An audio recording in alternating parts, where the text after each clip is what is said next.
Thanks. Thanks for everyone for joining. I'm Jordan. I'm the assistant team lead over at KW Living, KW Elevate, part of the K1 network. I'm going to be kind of hosting today with Irene. She's going to be taking the lead. We're going to do a little Q&A session and kind of go from there and just start the conversation. So just to start off, Irene, if you don't mind just sharing, what team you're on, how long you've been in real estate, anything like that generically would be wonderful. Yeah. Okay, thanks. I'm Irene Molnar. I am a real estate agent here at KW Living. I've been licensed since 2016. I was licensed in the state of Virginia, and then I got my Ohio license, moved back to Cleveland and got my Ohio license in 2019. So I'm part of the Amanda Pullman team here at KW Living. We're also part of Place, which is a real estate platform. So that's a little bit about my background here Love as a it. real estate agent. Yeah. And what about maybe some of the awards you guys just recently won? If you want to share maybe one or two of those, I think, the Amanda Pullman team was #1 at our Yeah. office at Living, which was wonderful. I know Irene had some awards too. So if you want to share some of those, I think that'd be good too. Thank you. So Yeah. the Amanda Pullman team, where I think 14 full-time agents. We've got a couple of part-time agents on our team. We did almost 75 million last year as a whole. We are the top team here at KW Living, so that's exciting. And I know a couple of, I see Ashley's on our team. She's on the Zoom as well. So yeah, so it's exciting. I got a silver award. I sold 25 units last year, just under 7, I think, 7 million. So yeah, so good year, good couple of years. This year is a little more challenging, but still working out really well for me. So I'm excited about that. Awesome. Well, great to know, and great to hear. We have a top performer speaking, and just so you guys know as well, we'll jump right into the content. But Irene's also on our ALC for Living as well. If you guys want to know more information about that, you can reach out to us or reach out to Irene. But she's part of our leadership council as well, which is great. So kind of jumping into it a little. Obviously we're here for first time home buyers.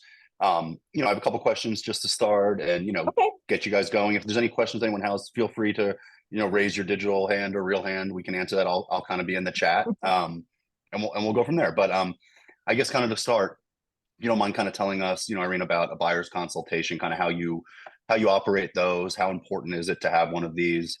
Do you have them? And then what do you go over? Yeah. Okay.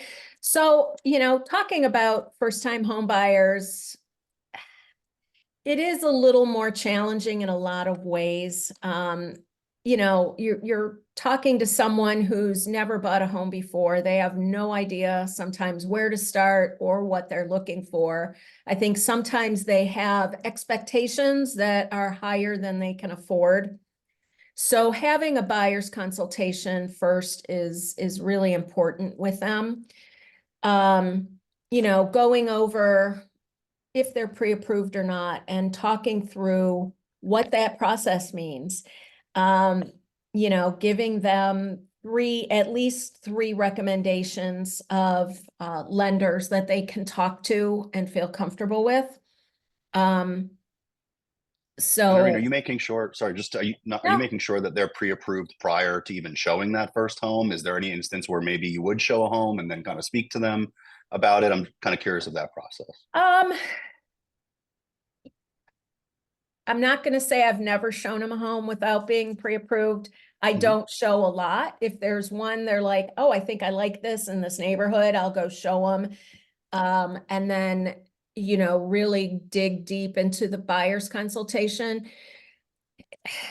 Having a buyer's consultation, it helps in a lot of different ways. One of the things we have, and I'll go over our packet that we use, is really,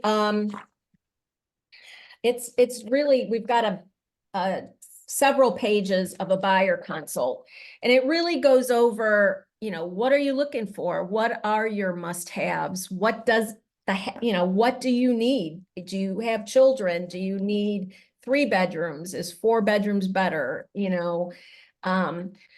But in a lot of ways, I think it's not just how many bedrooms and how many bathrooms. I think a lot of it is how do you live, so to speak?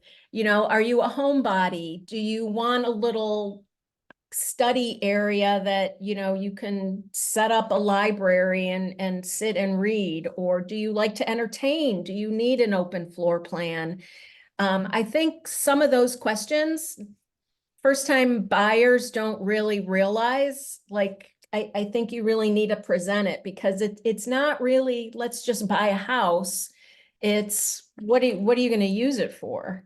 So, you know, going over questions and helping them really realize what they want and need, I think is very, very helpful for first-time buyers for sure. So we typically put a folder together. You know, one of the things I think is really important is to be confident and to really kind of stress that you know what's going on in the market, so to speak. So one of the things we put in our folder is we have a 2023 year in review, and it just talks about, you know, how many homes we sold, where we're really comfortable selling, that sort of thing. Now, if you're not comfortable, maybe you're just starting out and, you know, maybe, I don't know, you sold 5 houses, say, last year, but you're really trying to promote yourself, then I would put a page in just with a little bio. Let them know who you are and have, you know, something that they can reflect back on and know that, you know, they're really in good hands. Another thing our team has come up with, and I think it's very useful, is a page that says, whoops, you know, what am I signing? Because, you know, they have no idea. They're shell shocked sometimes when you put the amount of paperwork in front of them when they're signing. So, you know, giving them a little bit of a tip of, this is what you're going to be signing. And, you know, you may want to print off a blank purchase agreement just so they have it and they know what, once they find a house, what they're going to be signing, and they're comfortable knowing what they're going to be signing. So that's important. You know, one of the things I really stress, and everybody knows this, is to get your consumer guide signed before you show them anything. That's just, again, another comfort level. It protects you, but also, you know, the state of Ohio really requires it that, you know, you get it signed and they know how they're being represented. Because of a lot of the lawsuits that have been going on right now, I really stress everybody to get a buyer's agreement signed at that consult. You know, we have a state form that we use here, but get familiar with it and have them sign it and go over why it's really important for them to have that. One of the things that's helped me, because I know sometimes it's uncomfortable getting that signed. When I was licensed in Virginia, Virginia was a seller state. And I think sometimes it's a good way to think about it. If you don't have a buyer's rep signed, you're really representing the seller here. You know, you're opening doors and you're protecting them. But, you know, it's really protecting yourself and making sure that for all the work you're going to be putting in, you get fairly compensated for it. So again, I stress that. Once we've gone over all of, you know, the questions and asking them what's going on, I give them at least a recommendation of 3 lenders. And I think it's really important that you have that and you're comfortable with the lenders that you're recommending, because, you know, it's a partnership with your lenders as well. A lot of them have different programs that first-time home buyers can use. I know Cross Country has one where they give you part of a grant as a down payment. You know, a lot of times they'll help you with some of the fees. for a first-time home buyer. And the second thing is if they're interested in a particular area, I would have them contact the city, because some of the cities themselves have programs where if you're a first-time buyer, they want you in that neighborhood. So, some of the cities themselves have it. I know University Circle has a program where they grant part of your down payment or money towards your home if you work in that area or work downtown. So there are programs out there for first-time buyers. Sometimes you have to seek them out, but partnering certainly with your lender to see what they offer first-time buyers, is really helpful as well. Irene, I know you just mentioned a few, obviously. Are there any ones that you're like specifically pushing, or are you kind of monitoring maybe what's out there, or are you at least making that connection kind of quickly to the loan officer? Like, what's your process there, I guess, to at least guide them in a direction? Well, I use, one of my recommendations is Cross Country Mortgage. So, I'm in contact a lot with Chris Bullock, and some of the other loan officers with Cross Country Mortgage. I know they have a first-time assistance program. And just so everyone knows, that's our KW Living branch. So Cross Country is a preferred partner over there. Yeah. For the Elevate office, just so everyone knows, I know we use Keller Home Loan, so Matt Sheffy would be a great resource for you guys as well. Yeah. I'm sure I know the Living office does as well, but just to note that. Yeah. So David with KW. David Goldberg, yes, correct. Yeah, he's got some programs as well. So, just reach out and partner with some of the mortgage loan people out there, for sure. No, great. I appreciate you kind of going into all that. Kind of to switch around a little, that was great. Does anyone have any questions in regards to any of that? Anything they want to say? Kind of throw it out to the group. If not, all good. You can write them in the chat. We could talk, have a little Q&A after. But if there's no questions, I kind of just want to move on to just another quick question. That was great, kind of going into all the lender information there. I think one thing we were kind of interested in discussing was, obviously first-time home buyers are nervous. I know my parents were involved, not really involved, but they were asking me a ton of questions. They wanted to know everything. So, how do you kind of manage? I kept saying to them, Mom, Dad, we're doing this alone. We want to do it ourselves. So there's that. But then there's also, when parents are involved or other family members, how do you manage those expectations? How do you kind of, calm things down a little bit, make sure that everyone's kind of aware of everything that's going on? I guess if you could speak to that. Sometimes that gets a little tricky. And especially gets tricky with home inspections, I've found. But, remaining calm and, exuding your confidence in what you're doing, I think is definitely key. I've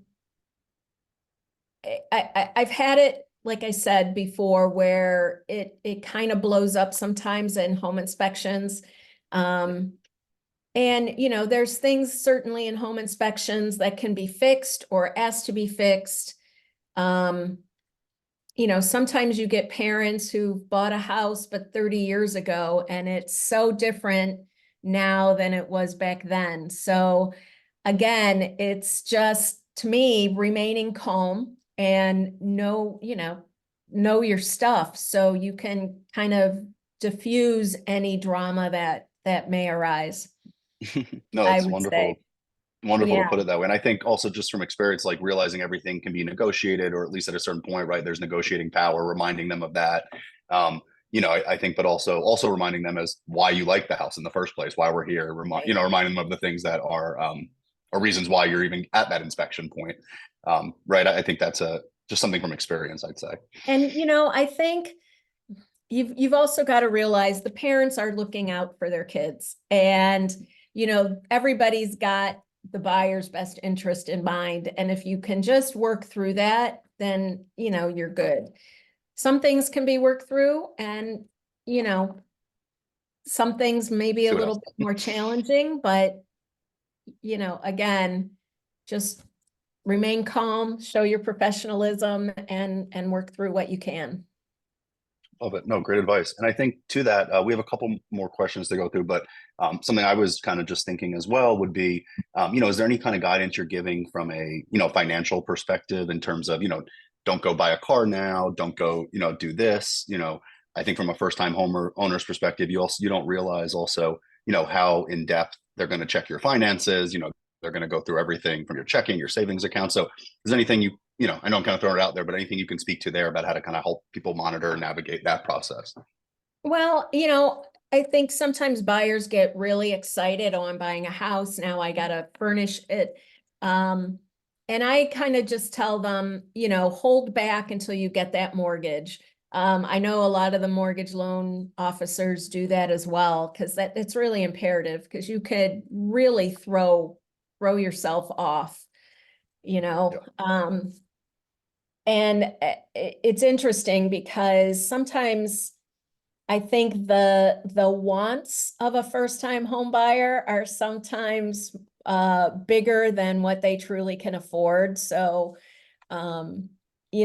just telling them to hold on, having purchased homes myself before, I think part of the advice is, live in your house for a little while and get to see what you really think you want, because I think sometimes people jump into things too quickly and realize, oh, I really didn't need that sectional, or it would have been better if I had just a couch and a love seat versus, taking up too much room. So really living in the house first, I think, is a That's great big advice. thing, and advising people that way.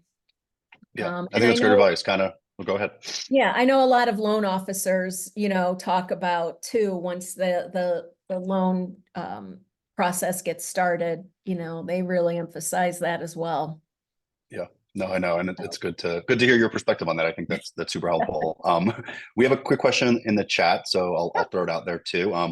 How do you manage a first-time home buyer's expectations when their pre-approval doesn't align with their, initial expectations? Sorry, I just don't know who this is because this is iPhone 89. So if you don't mind writing your name, oh, it's that's it's okay. okay. But it said I had my first time home buyers meeting yesterday. Okay, hello, how are you? So this is Kaylee at Living. Okay. Um, she had our first time. She said she had her first time home buyers meeting yesterday. My client's expectations surpassed his budget. So how do you kind of manage those expectations? Um, it sometimes it's difficult, honestly. What you've got to really talk about too is their closing costs. Like, I think a lot of people think, oh, I'm pre-approved to 200,000, I can buy a house for 200,000. But, talking about, well, it's at least 2 to 3% on a buyer's end for your closing costs. So right there, you're going to need, money to for that. And I also talk about this market because, interest rates are getting a little higher, but we're still very much in a seller's market right now. And, talking about the fact that they may have to go over asking price. Things are going in multiples. I just got an offer accepted. There were 7 offers. And, a lot of times there's more than that. So, educating people on what to expect and doing that at the buyer's consult, I think, is really important. Some agents, and myself included, if their budget's 200,000, have them really start looking at maybe the 175 homes, you know, um, because it's so competitive. It's not that you can't ask for seller concessions to help you pay for your down payment and your closing costs, but it's not going to win you the offer. So, It's not a really, guarantee. It's yeah, yeah, yeah. yeah, So, really setting expectations at that buyer's consult, um, I think is probably the key there. yeah. No, that Um, makes a lot of sense. yeah. For sure. Thank you for the question. I think along, kind of lines of new, obviously, multiple offers, maybe more people in the market. Right now we can kind of say we have a stat that about 30% of millennials and far less Gen Z, we don't have a stat on that yet, but individuals own a home. So, we're expecting to see a surge in first-time home buyers over the next few years. Is there any advice you have, on attracting these new buyers, kind of getting into their mindset, their headspace a little? And before you answer that, just quickly, coming off the heels of family reunion, something that Gary Keller spoke a lot about, was that Gen Z millennials are kind of living at home still. There's a huge influx of that, but that will turn eventually. So kind of along those lines, he kind of keeps talking about this great race for Gen Z and all that. Or sorry, yeah, Gen Z. So anything you have in that regard, just in terms of how to get in front of them the best way possible. Um, I think really stressing the point that, if you get a mortgage, your monthly payment is set. It's going to differ a little bit if your taxes go up, but for the most part, it's going to be steady versus if you're renting. Some people say, I'm just going to continue renting because prices are too high. But in reality, you are paying a mortgage. You're just paying someone else's mortgage. You're not paying your own. And, to really, I would say, really emphasize the fact that you're building equity. And quite honestly, it's cheaper to buy a house in Cleveland, in the Cleveland area, than it is to rent. I mean, if you're going to pay a rent, of $1,700 to $2,000, I mean, that is a mortgage payment. So I think it's really emphasizing the benefits, the tax benefits, that you get from writing off your interest payments. I think that's really where you need to push it. Some of the millennials that are living at home, I would say, are doing so to save up a down payment. I would talk about some of the down payment programs that your lenders may have. It used to be that you had to put 20% down on a conventional loan, and it's not that way anymore. And really talking about the interest rates, I mean, yes, they're higher than they have been, but if they go down, and we don't know if they're projecting it to, but we don't know when or how much. So just knowing that if it goes down significantly, they've got the option of, refinancing, and their mortgage payment still stays the same. Totally. No, good advice. And also, the fact you don't have to pay your mortgage for, at least mostly 2 or sometimes 2 months, you kind of get on your feet a little, be able to, save a little, get some equity. Along those lines, Ashley has a quick question. I know obviously you said you don't have to put down the 20% anymore. I know with an FHA loan, it's 3.5% that you have to put down. So in regards to that, Ashley's kind of asking that, a lot of first-time home buyers have that FHA pre-approval. Are there any tips maybe you have on how to make an FHA buyer competitive in the market? And if you're seeing multiples kind of on some of those FHA offers? With the FHA, even though it's a lower down payment, there's other ways to win offers in this market. So it's not necessarily always the amount you're putting down. It could be other concessions. You could earnest money, although if they don't have a big payment, to put down on a house, their earnest money, they can't really work through that. But, I just think being a little bit more flexible with things that you can be flexible with, like closing dates or move-in dates. If you're pretty handy, you could, on your home inspections, instead of asking for whatever, just maybe ask for something to be fixed if that item's going to cost more than $1,000 or more. So if it's smaller things you can work through on your own, then, that makes it a little bit more competitive. But, what I'm seeing even with like VA buyers, you know, which with VA, you don't have to put any money down.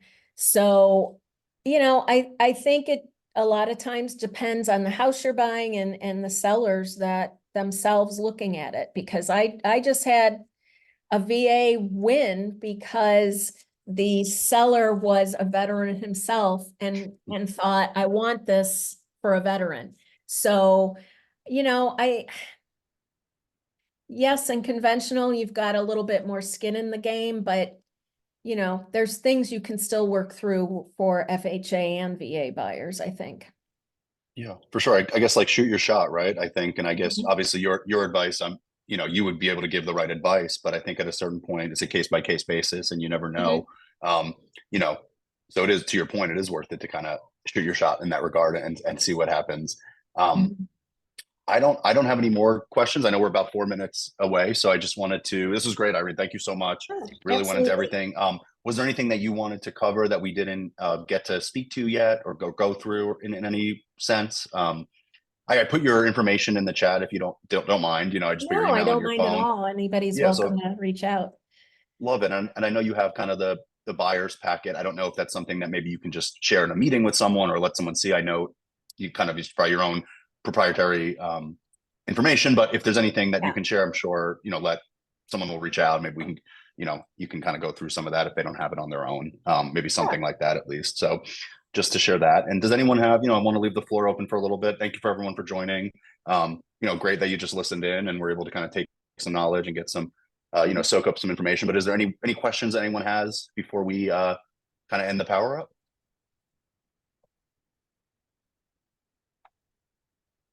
And again, I would really, you know, interview some lenders that, you know, if you're not familiar with lenders, I would interview some, maybe have coffee with them just to get familiar with what they're offering, because you're really partnering with them. Um, because they're obviously you're helping on one side, they're on the other side trying to get them pre-approved. And, you know, it's scary, I think, for a lot of first-time buyers. You know, some of them get really skittish and, you know, like they're approved for higher than they even want to go in. And they're afraid to go over bidding, you know, on something. But, you know, appraisal gaps work. You know, there's a lot of things that you as an agent can bring to the table to really help them. And I think again, it's having the confidence, but it's really emphasizing, you know, that buyer consult and going over the steps that they'll be going through and just letting everybody know that you're with them every step of the way. I think that's really important because they have a lot of questions and sometimes they really do need a lot of hand holding. Totally great advice. You're there for them. And then as you mentioned with, we'll wrap up in a sec, but as you mentioned with the loan officers, like definitely reach out to them. I know Chris and for Cross Country at Living, David, Matt Sheffy at Elevate, David at Living as well. They're always asking me, how can I kind of speak to some agents? So don't be shy, reach out to them. They'll sit with you whenever. And then, for that kind of hand holding process that Irene just mentioned, they're there as well. So I know they'll be really receptive to help answer any questions if you kind of build that relationship and foundation. Yeah. Um, quickly, I guess you could say. Well, this is great. Thank you so much, Irene. I know there's a few people in the chat who might want some more information on some of those packets, or Okay. at least to meet with you and kind of discuss it. Maybe they can put their own spin on it. Yeah. But I gave them your info, so they should be able to reach out. I hope. I Perfect. hope. If you have nothing else to say, I hope everyone has a wonderful Tuesday. Thank you so much for your time, Irene. And Welcome. I wish everyone a happy week and a great week. All right. We'll talk Thanks, real soon. everyone. Thanks. Yeah. Bye, guys.